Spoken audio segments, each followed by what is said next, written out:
حدیث سنانے لگا ہوں، ابن حجر اسقلانی حدیث لائے ہیں، رسول پاک صلی اللہ علیہ وسلم نے فرمایا جہاں مرد اور عورت اکیلے ہوں وہاں تیسرا شیطان ہوتا ہے۔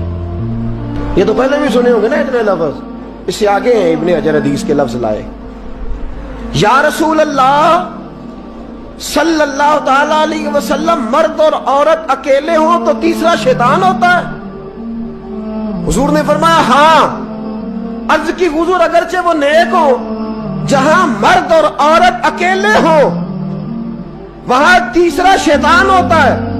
حضور اگر وہ نیک ہو لکھ لو دل کی تختی پر، میرے رسول نے فرمایا اگر عیسیٰ کی ماں مریم بھی ہو اور زکریا کا بیٹا یحییٰ بھی ہو تو میں ان دونوں کو بھی اکیلا بیٹھنے کی اجازت نہیں دے سکتا۔ فرمایا عیسیٰ کی ماں مریم جو رہی مسجد میں، پلی مسجد میں، جس کی پاکیزگی کا اعلان قرآن کر رہا ہے، عیسیٰ کی ماں مریم، اور فرمایا یحییٰ صرف نبی نہیں نبی کے بیٹے بھی ہیں۔ فرمایا اگر یہ دونوں بھی ہوں، ایک نبی ہو اور ایک ولی ہو، فرمایا میں ان کو بھی اکیلے بیٹھنے کی اجازت ہے۔ تو کس نیکی اور پرہیزگاری کی بات کرتا ہے؟